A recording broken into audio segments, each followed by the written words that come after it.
At this point, Donald Trump has to realize we are not going to stop talking about Jeffrey Epstein.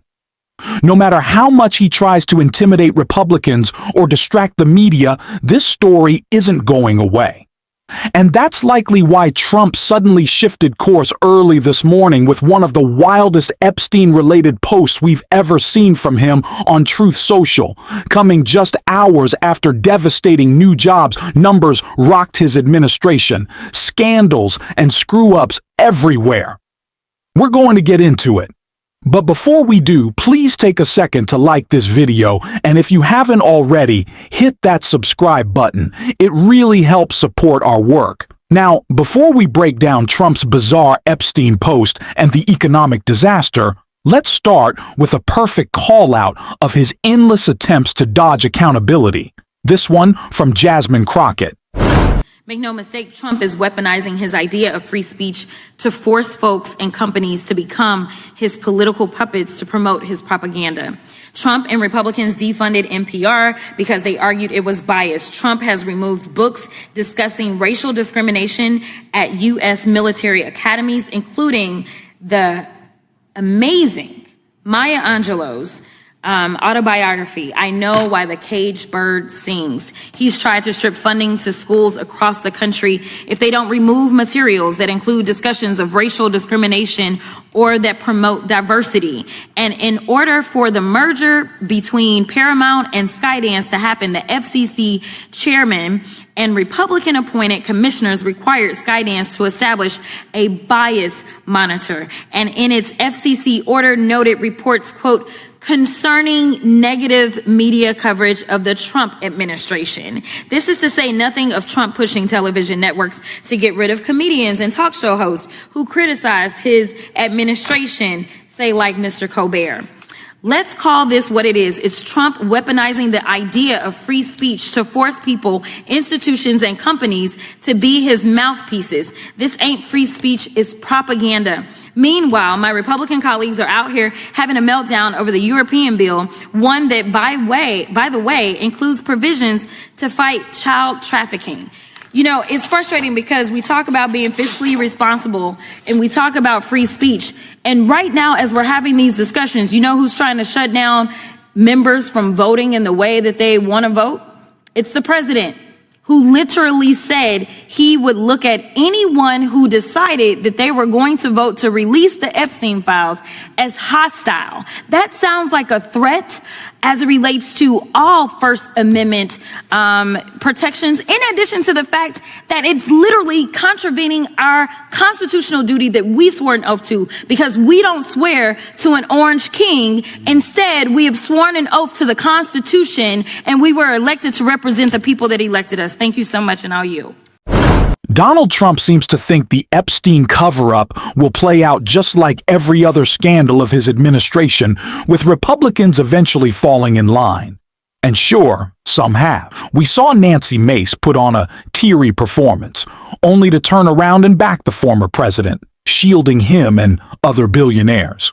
But not everyone is staying quiet. Figures like Thomas Massie and Marjorie Taylor Greene have been loud, and they've got enough support, combined with every single Democrat pushing transparency to make sure the Epstein files go public.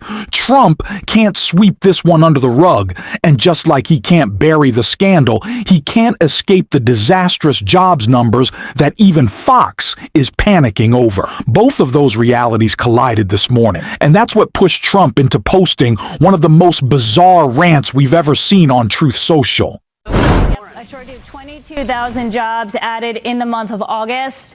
That was much less than the expectation of 75,000, guys. The July number was revised. I will get to revisions in a moment. Unemployment rate coming in as expected, 4.3%. So that would be higher than July's 4.2%. Again, 22,000 jobs added in August.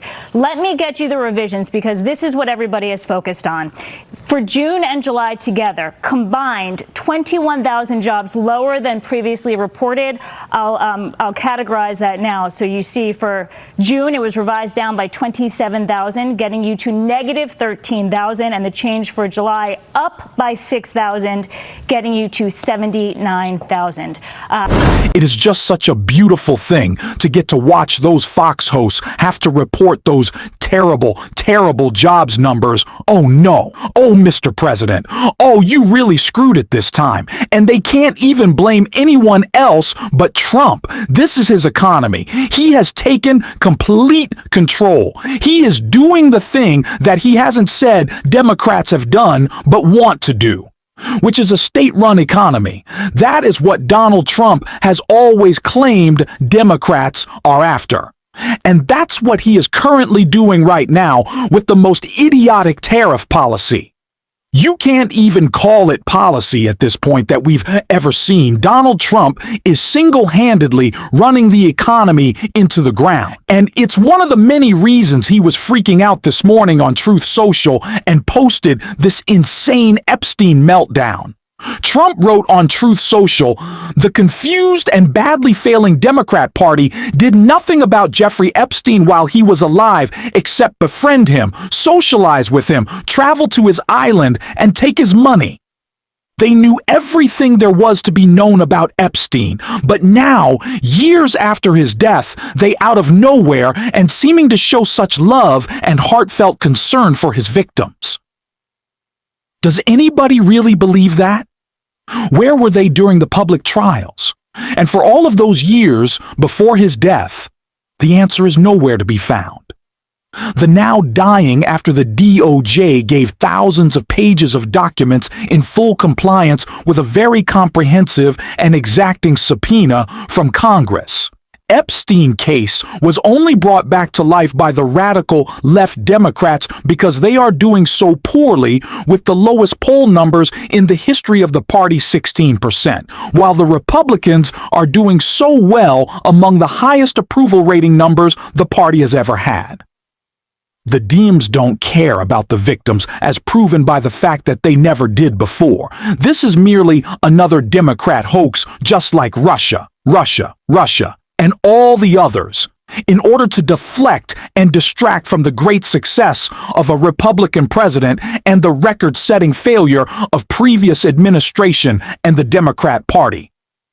The Department of Justice has done its job. They have given everything requested of them. It's time to end the Democrat Epstein hoax and give the Republicans credit for the great, even legendary job that they are doing. Make America great again. That doesn't sound like a man who's calm about Epstein. It sounds like pure panic. And in the process, Trump is giving away the whole game. He's admitting his White House doesn't want anyone talking about this. He's admitting the DOJ has only shared part of the story. And he keeps circling back to this idea of all the information you need, which suggests there's a lot more being hidden. Most importantly, he's dismissing the survivors, people bravely speaking out by pretending they don't even exist. But if it's all just a hoax, Donald, why are survivors testifying? Why not release every file, let Congress share it, and put it to rest? What exactly are you afraid of? Trump has shown his hand here, and he's panicking. But he's not the only problem in his administration. Just yesterday, RFK Jr. was forced to face the truth about his own lies, and Lawrence O'Donnell broke that all down right here. Robert Kennedy Jr. was first asked by Newsweek how many times he flew on Jeffrey Epstein's plane. He said once. When the New York Post asked him about it later, he changed it to twice. In her very friendly discussion with Donald Trump's former criminal defense lawyer, Todd Blanche, now the Deputy Attorney General, Ghislaine Maxwell, fills pages of the transcript talking about her friendship with Bobby, as she calls him. Ghislaine Maxwell, friend of Robert Kennedy Jr. She talked about being on the Epstein plane with Robert Kennedy Jr., and then Todd Blanche asked if she recalled there being anything inappropriate with Mr. Kennedy and masseuses or young women. Do you have any recollection of Mr. Kennedy, of there being anything inappropriate with Mr. Kennedy and masseuses or young women on the trip you just talked about? I never saw anything inappropriate with Mr. Kennedy. And do you know whether he ever got a massage from one of the masseuses? Do you know either way? I do not. But not something you remember? I mean, absolutely not. I mean, yesterday, if I didn't make it clear, I will reiterate it. I never, ever saw any man doing something inappropriate with a woman of any age. Well, I guess that settles it.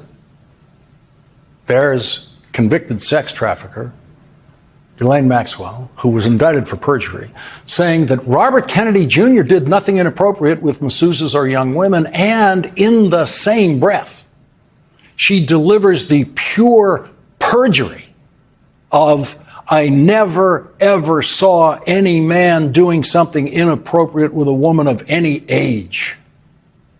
And we have under oath testimony in Ghislaine Maxwell's trial that she was in the room while Jeffrey Epstein had sex with naked young girls more than once. We have under oath testimony in Ghislaine Maxwell's trial that she personally engaged in sexual activity with Jeffrey Epstein and those girls at the same time in the same room. And so the person who's telling you that Robert Kennedy Jr. didn't do anything inappropriate with masseuses and young women on Jeffrey Epstein's plane on a trip with Jeffrey Epstein is the very same person who in the very same breath tells the lie, I never, ever saw any man doing something inappropriate with a woman of any age. The conspiracies from this administration keep blowing up in their face, but they're still dangerous. That's why we'll keep calling them out every single day. If you want to support that work, hit subscribe, drop a like, and if you made it to the end, leave a blue heart in the comments. Until next time, I will see you soon.